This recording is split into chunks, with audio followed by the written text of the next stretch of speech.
Cool. Alright, so if you use Twitter and stuff, you'll find me around the web as here in the Hive.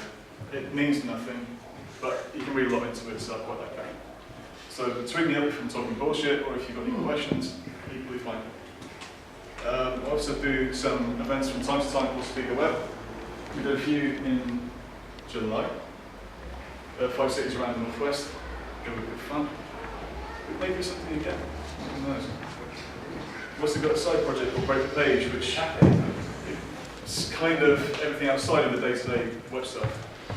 So we've only had the first release of content so far, but it's more kind of what is the web, what do we want to do with it, why are we doing it with it. It's all of these questions which you don't get to answer with bickering about whether you should use jQuery or not. So, yeah, you might be able to tell from the title, Flux and flexibility, that it's roughly about responsive web design. Everyone's done really diverse, really interesting talks, and everyone's probably heard some of this stuff before. That's okay. So, a long time ago, I actually went to college just down the road, College. Some of the finest years of my life, as I know. But we did audio and video production, and this was pre-digital. It was hard, it was fun, it was dirty. And then the web happened. So we only had a single PC for the whole department, and we didn't know what to do with it, so we mainly played Doom.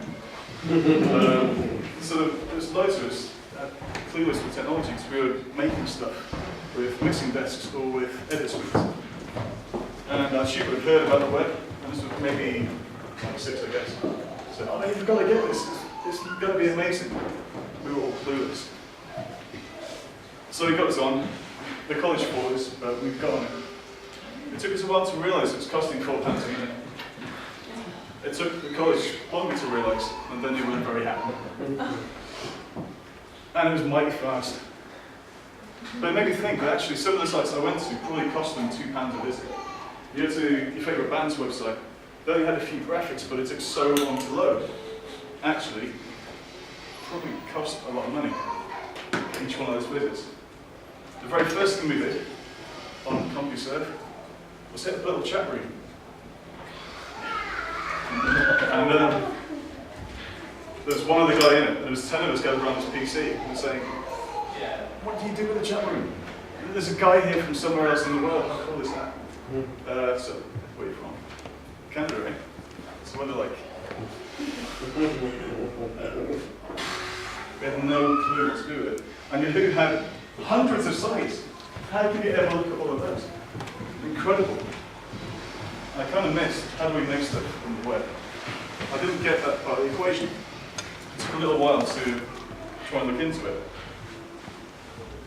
And then discovering the ideas of what hypertext and hypermedia was supposed to be, and what the first browser was supposed to be. And the fact that the intention of the web is very much read-write. I kind of feel like I missed the trick.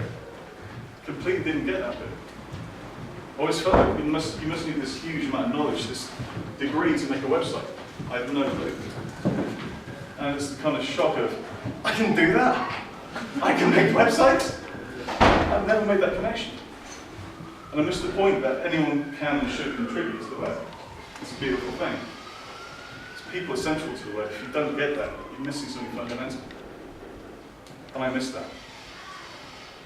One of the most beautiful things is the universality of the web. The fact that way before these devices, the mobile devices, I remember how amazing it was that you get the same content from another computer. And I love holding on to that because it's so naive. It's so beautifully naive. And now the fact that you get the same stuff on any device that's got a browser. How cool is that? But I love holding on to that naivety and realizing what it meant. Because that's so unusual. When we were creating for it, we used to do these kind of things. I mean, we couldn't conceive of doing that now, saying, well, we made it for this browser, for this resolution, and this color depth, or whatever. If it looks crap, that's kind of your problem. We designed it for this set of requirements. So we used to say, like, we made it for Netscape, we made it for IE, we made it at 800 or 600 or whatever. We stayed at our intent for the design right at the beginning. Every now and then we find out, well, apparently the stats say loads of people are using bigger screens, bigger websites for everyone. And that's how we evolved. Weird. But then you think about it, of course, text on these sites are fluid. What else are you going to do with text? You'd never have it run on a line, so naturally the first ever website is a fluid website. There's no sense of layout or control. They just describe the content. But you know what? That will work on everything. Forever. It's beautiful. That is the most universal website ever. And there's a lot we can learn from that. It's fluid, but it's definitely not responsive. That's okay. So we got into this fight and we started talking about layout. When I say fight, there's snarky blog posts. Should it be fixed? Should it be fluid? We just don't know. But fixed makes sense because we can draw that. So that won because although we could make fluid sites, we could use percentages. It was clumsy, there was no constraint to that fluidity. It didn't make any sense at the time to do that, but the idea was good. So we ended up with pixel perfection. If you had a graphic artist, they'd use the standard tools they'd always used, and it was the webmaster's problem to slice that up and somehow make that work in the two browsers. That's okay, you understand how we got there. The design was signed off and it had to appear exactly the same way in the browser. That's okay. But to a lot of us, it kind of seemed like there was at odds with the fluid web. Again, it starts to make you think, so what is the web? And to me, it starts to become a little bit more philosophical idea of what we think the web is, what we think creating for the web is. We think we know, we use it all the time. We know that it's HTML and blah, blah, blah. But in terms of the approach, what our expectations are, I think we start to see some differences among people. One of the beautiful things about the web being universal and everyone being able to contribute is that we all brought the bias of our own experiences to it. Whether you're a designer, whether you've got nothing to do with technology at all. If you speak to a client in the early days or now, they know what they've used, they know what they know. Everyone's got a different view on what the web is and what it can do. And the web as a whole is a really fluid concept. What is a website? It could be anything we want it to be, within certain constraints. Someone could, back in the 90s when Flash was big, we want 3D malls. That's what the web needs. 3D shopping malls, so you can actually walk and choose a shop. Maybe that's what the web is. But we brought all these ideas of what we loved and projected them onto the web, and that's what makes it so beautiful. And so here we are. You could say the web's been public in a big way for 20 years. It's not really that long. And in many ways, we've got this idea that maybe we're quite mature with this stuff now. And we're still getting used to the platform and medium all the time. As we get used to it and think we understand it, it changes again and keeps evolving, and that's a beautiful circle to be on. So responsive web design. To me, it's a simple recipe for managing the innate flexibility and fluidity of the web. It's actually only three things. So when you see responsive this, responsive that, it's people trying to find ways of bringing other things into the responsive puzzle. Essentially, it's fluid grids, media queries, and fluid media. That's all it was ever described to be. Anything else is what we make it, and the problems we find working that way.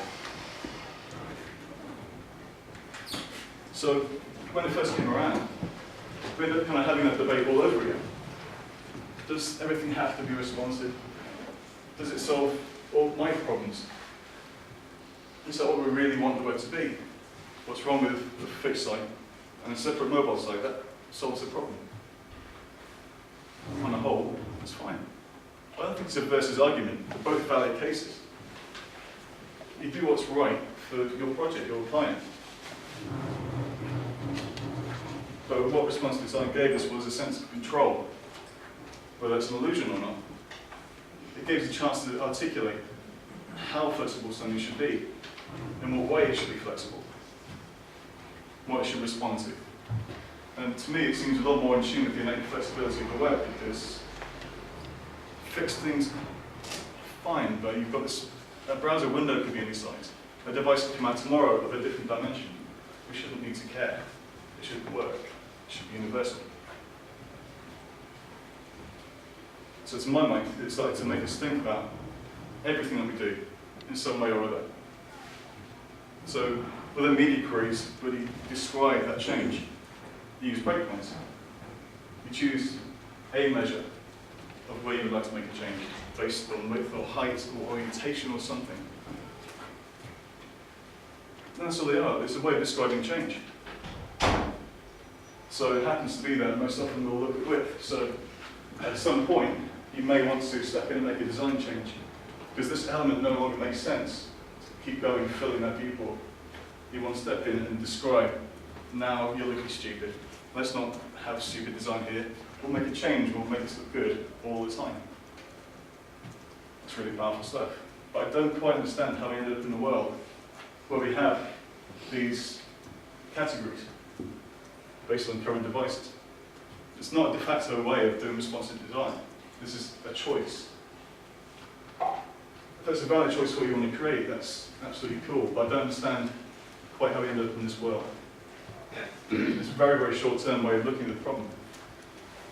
Instead of saying we're now going to embrace fluidity and be very flexible with what we're creating, it's kind of like saying we're not ready to do that yet. All these pixel values are fake as well. Every device uses virtual pixels and often lies about its dimensions. It does kind of make us reevaluate everything if we let it. I think it's quite a powerful thing. When you get your hands dirty, whether you have a greenfield project or retrofit responsive design into a fixed site that already exists, there's so many problems, or so many things that we don't have answers to about working in a very fluid and flexible way. And there's certainly loads of side effects. It's a simple recipe, just those 3 things. And when Nathan Markov wrote his blog post, which turned into a book, there were very simple ways of demonstrating what a fluid grid meant and how you can constrain that flexibility. But when you have a simple recipe like that in the wild, there's so many different challenges, there's so many different kinds of websites that people would make and use it for. So many different challenges that people will say, well, hang on a minute, that's fine in your example, but in my world, it works a little differently. And that's cool, but the side effects are far bigger than you could have anticipated. So when I think about my interpretation of that recipe, I like to think of what he's talking about as something quite fluid and device agnostic. We don't get hung up on the specifics of a particular device. We need to make sure it works on them. We're not designed for them, we're designed for the web as a platform. Kind of sounds a bit fluffy, really, in a way. But I guess what really brought it home to me was the fact that when the iPhone 5 came out, and all of a sudden the iPhone was a little bit bigger, there's loads of people saying, what's the media query for the iPhone 5? Why do you need to know? If you need a device to make sure it looks good, you shouldn't be designing for the iPhone. It seemed to jar a little bit to me. Again, that's my interpretation of the recipe.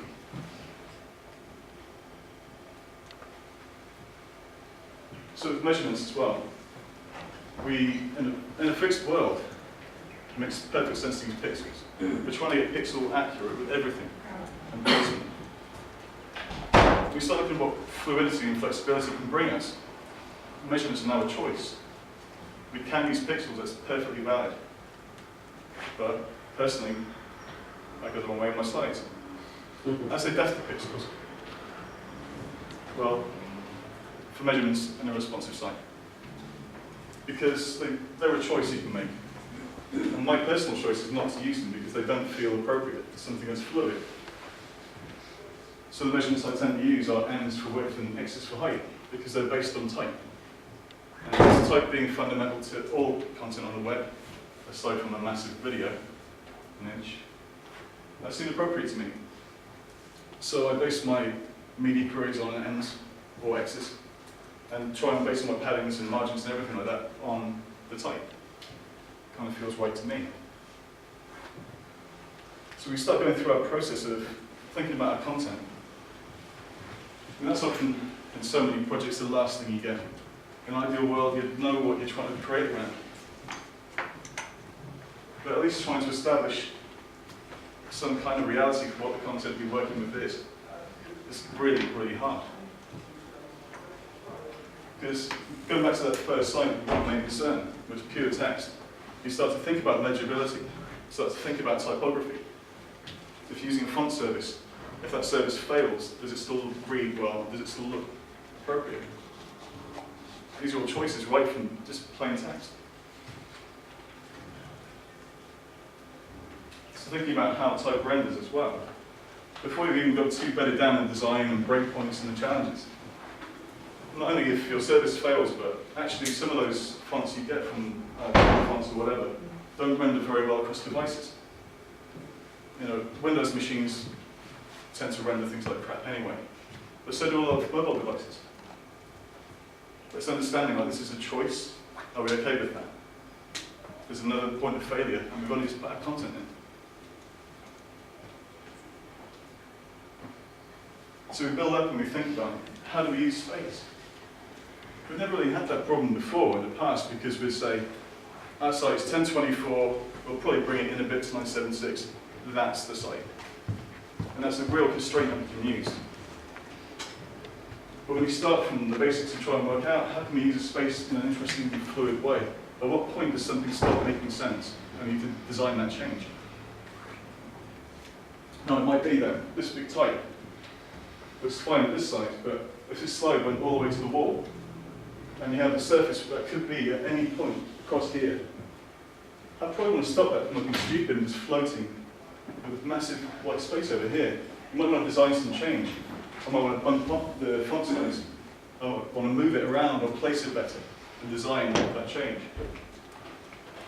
So if the surface I was projecting a slide onto was this big, or this big, or this big, I've designed how that should look. We now have that control.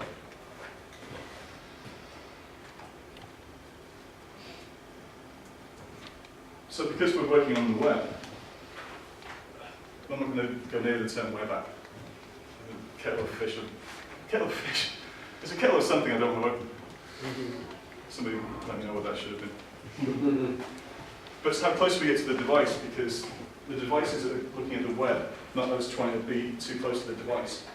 A native app is on the device and customized for the device for that reason, to make it feel native. But if we as people creating for the web try and get too close to the device and try and, I don't know, mimic how iOS looks, that starts to feel universal to me. It starts to feel like we're getting too close to the device. And you'll have jarring experiences using that same content, that same website, on another device or another browser. So a lot of the stuff seems to be thinking about evolution, about how we evolve through different capabilities or widths or whatever measurement we use, how our content needs to evolve, what our content needs to be at any point. Do we start from the basics and then choose to load in more if we're capable of dealing with more? Is that appropriate for what we want to say? Do we even have a different navigation path in page because that seems appropriate to not show all the content? What I mean by that is you may have a hero image, an article, and maybe some promo materials. On a smaller device, it might not be appropriate to show all of that content, but you might want to signpost it. We have options and choices to make about how we deal with in-page navigation and what content we show when. Things like geolocation as well. That's now in most modern browsers, but we can't guarantee it'll be there, so that's another choice, an evolution of our site, progressive enhancement in some way. And if we don't think in terms of complete layouts, and think about how elements should react. It's kind of a big thing on the edge of responsive design, looking at element BD queries, which will mean that an element on the screen could think about media queries relevant to its parent element, which is crazy stuff. If we crack that, this whole fluidity stuff goes mental, trust me. But it does mean that you can create a responsive component, a thing that can be dropped in anywhere and take advantage of whatever space it has. So when we think about evolution, it can be about elements or modules within the design rather than an entire layout.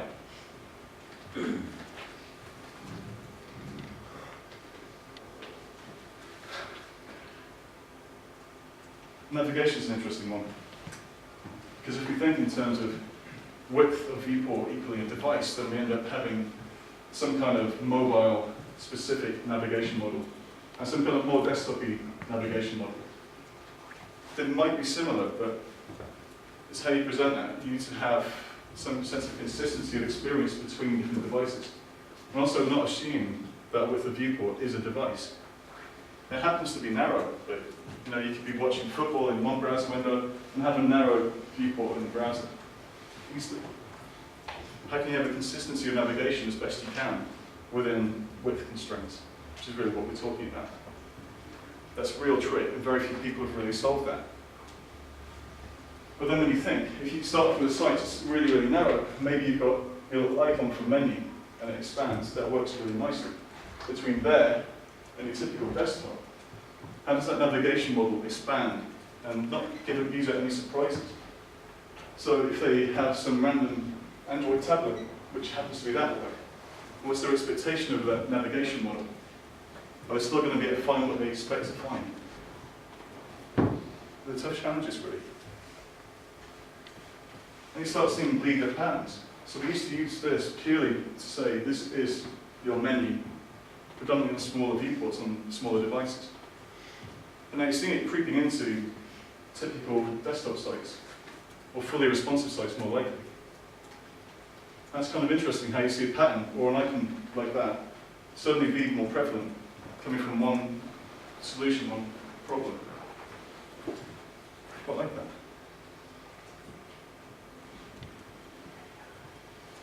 So where once we had poor connections, like back in my college days, with that lightning fast connection, it makes us think about all the stuff we're sending. And I don't want to particularly badmouth any site, but there's some great examples where I say, we've done a new responsive site, check it out. And you go along and wait for several megs of stuff to be downloaded on any device. And this is horrific.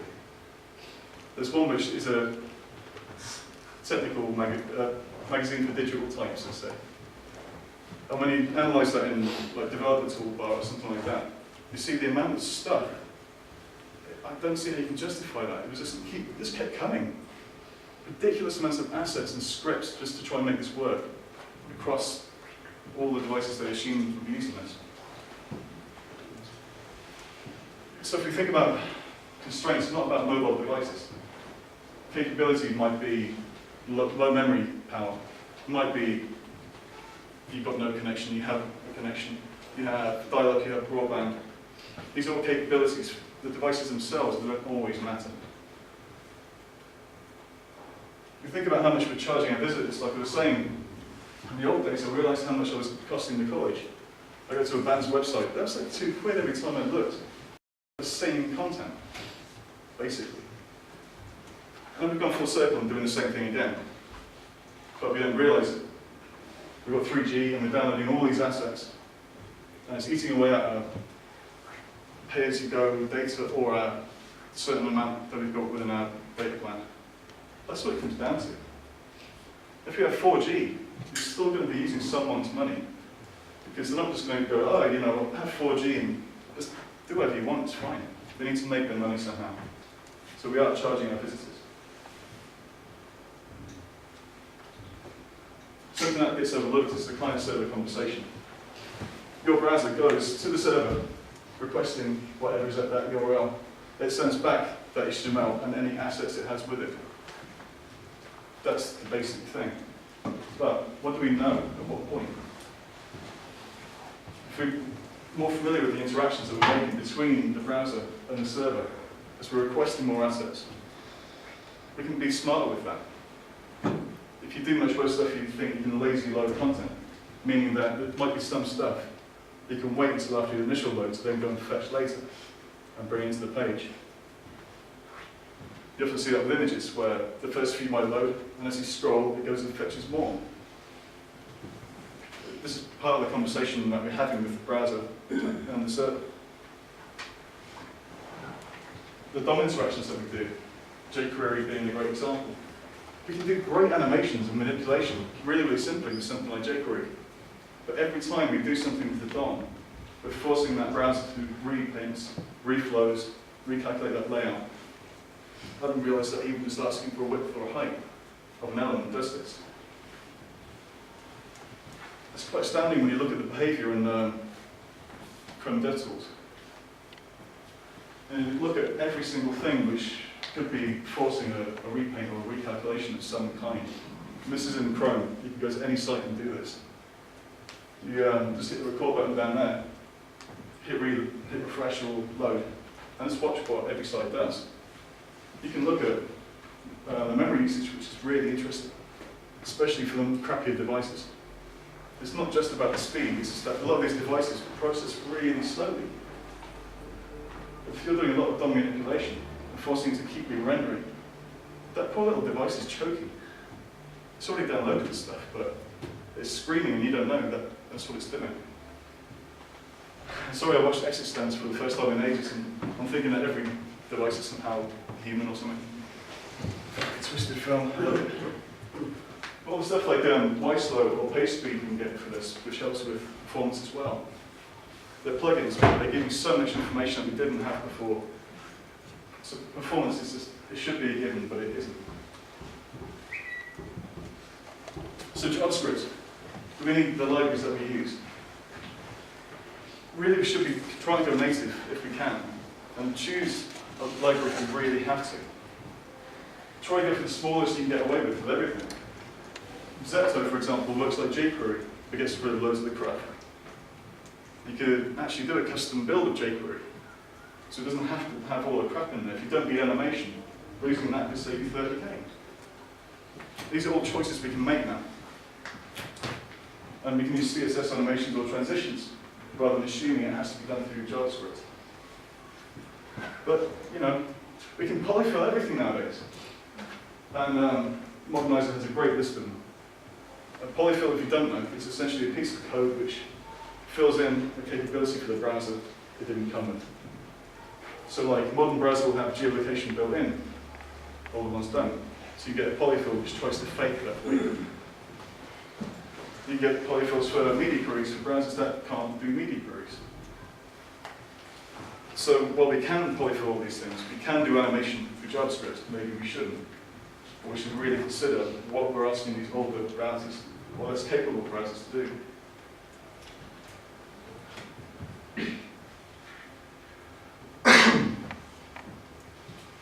Images is a big one. I'm not going to go into this because I'll lose the rest of my talk. But obviously, if you've got an image-heavy site, every image is an asset. So again, that client-server communication. Your browser has been told to go and request that from the server, downloads it to your browser, and starts to render that. If we're doing it responsibly as well, the browser has to go, okay, you've set this image to be 100% whatever it's in. I need to figure out what to do with that image now. If that image was originally 500 pixels and you're saying, yeah, just fill that space, it's cool. I've got to work out how to make that image fill that space, to fill those gaps within that format. That is some rendering time, that is something else that device has to do. Most of the image formats are set a bitmap as well. So it literally is calculating how to fill in those gaps between the color red and the color black in that image as it changes size. There's issues with what format to use. I mean, we could be using a different markup. There's all these different proposed ideas. These first two being different ways of saying, well, a single image tag gives us one image. And if we're saying that we want our site to work on something this wide through to that wide, how do you know how to treat that image? You have to do some kind of replacement to get rid of the crappy image and maybe load a bigger image in. But maybe, with picture, we could say, this is a picture element, and here's a number of different size images within it. So the browser can go, okay, I'm about that big, I'll fetch that asset. Maybe that's one way of dealing with it. There was this talk of source set, which uses kind of media query syntax to try and do a similar thing. Google have got an image format called WebP, which they reckon is about 30% smaller or something. There's massive problems with using it right now, in the fact that you can't use it on a desktop and actually create it very well. But who knows, maybe that's an option. There's an idea that went around about compressive images, which was a technique where you could have a massive, massive image and drop the quality right down. But because it's scaling in the browser, it actually looked really, really good. Now, if that works for some people, that's great, but it's not the total answer to this problem. So this notion of art-directed images is very much like you don't want the same asset on every viewport. On a smaller screen, you might want to just clip it and show the important bit of that image. When you have massive real estate like this, maybe it's actually a full landscape that you want to show, but it's the same basic asset. So there's lots of different problems with images. I've literally scratched the surface. Because every one of these things is a rabbit hole. That simple recipe of what responsive design is and can be, there's three things that you can define. Because in a world of pain in the real world, everything we're trying to do to figure out flexibility can just be a time sink for all of us. It makes us think about the way that we work as well. You know, the workflow of a project, whether front-enders and designers should collaborate more to try and work out how to make things so fluid. How do we work with the client? What do we show them if a flat image doesn't really explain the flexibility? It's about expectations. If everyone's got some kind of smartphone and clients that are normally not for a technical, go, well, my competitor's site looks great on this, I want that. That's great. And there's a way of addressing these expectations and understanding that they've changed. But one thing I've noticed is trying to reduce design work as well. A lot of places, a lot of designers would design each individual breakpoint as a canvas, which is great for demonstrating their thoughts and their process. And that's 4 times the work. Designing a mobile view, some kind of tablet view, another tablet view, and a desktop view. But again, it's just width, it's evolution. How can we get around this problem of designing multiple canvases? So, while this is screenshots on media queries, it's really useful to see what people are doing with responsive design generally. But as a designer, it's very easy to do this kind of thing. So we'll have these categorized breakpoints, which I hated earlier. This is what it looked like. That's kind of fine. What happens 1 pixel before you get to this layout? What happens in between these states? How does it evolve? More importantly, between these two, where you've got fundamental change in the way the navigation is presented. You look more about the evolution of design rather than these huge lot changes. So how do we design something fluid? Photoshop and Illustrator give us lovely flat images, and they're great to work with. Loads of people know those tools. But nothing else really works like the browser. And that's a big issue we've got. That's one of the things that make the web unique. We somehow need to describe behavior and fluidity in a way that we never needed to before. And it's not just about how wide is this viewport. That's just scratching the surface. There's any other number of things that we could be looking at over time to think about how flexible our design and our content can be. Looking more about capabilities of devices rather than the devices themselves. So what things might affect how our site is presented or how it works. Like the memory that comes in a smartphone. Galaxy S2 was a really nice device, but has a shocking processor in it. It really chokes away. If we keep it small and keep it lean, and make choices about what we do, based on capabilities, not it's an iPhone, I used to do this. What does it do? How can we know how to treat that better? What are the constraints that every device might offer us? It's not just media queries. Going through the processes of somehow becoming a standard, there's a device API with W3C, which gives us some sexy things to work with. We could potentially then know in JavaScript about battery level, or ambient light, or ambient noise, or temperature, depending if that device can report it to us. It's all some stuff and quite daunting. So it comes down to what do we know, not assumptions. Because the assumption that somehow viewport width equals a device is flawed. But what do we actually know about what's being used to look at our content and our design? So when we think about design purely, how do we communicate design fluidity? To people that don't understand it. If we're used to showing us deliverables of flat images, how can we get that communication between something we're trying to understand in-house, between a designer and about how can we somehow get over that hurdle internally to get communicated better externally. I actually think the language we use is really important, especially as creators for the web. So personally, I hate the word page. I just don't think it really works for the web. There's too much baggage with it. That's a talk for another day. Within HTML5 boilerplate, I noticed they use acronyms MVP and WVP to talk about narrow viewport and wide viewport. To me, that's as good as anything. It doesn't talk about devices. It talks about the fact that all we're looking at this point is the web. Maybe that's fair enough. Maybe that's a good use of language. I don't know. And we are talking about viewports, not devices. You know, a device has different orientations. They come in all different kind of ratios. It's all guesswork. What I loved was using responsive wireframes for clients. Try to find either it's something you've made yourself, or dare I say even bootstrap or something. It's just to somehow have a common language for when we talk about fluidity. And if you've got something really quick to turn around, it helps us to communicate that. You could design the browser. But what it comes down to is there's no right way of doing this stuff. I really like that.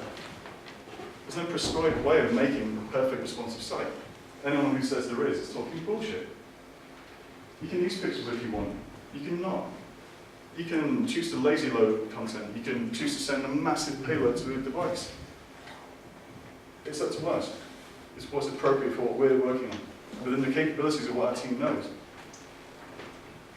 And it's really hard when you see someone else's project, like the site I mentioned earlier, and it's very easy to tear it to pieces and slag it off. But actually, this stuff is difficult, and there is no silver bullet. So we're now in a world of proportionality, ratios, and patterns. It feels like maybe we don't understand our canvas, what we're designing on and for. So we're sketching all these in Photoshop. We always start with a rectangle. Always. The canvas doesn't have to be the same as a viewport, but it can be. You can design outside of it and choose where the viewport should go along the design. You can break out of that order. We have the power. A viewport is a window in design, no more than that.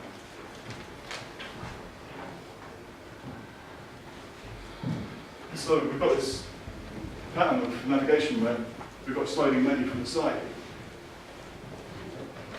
It's off canvas, it's off screen. It's already there, it's designed, it's just not visible. It's a good example of that.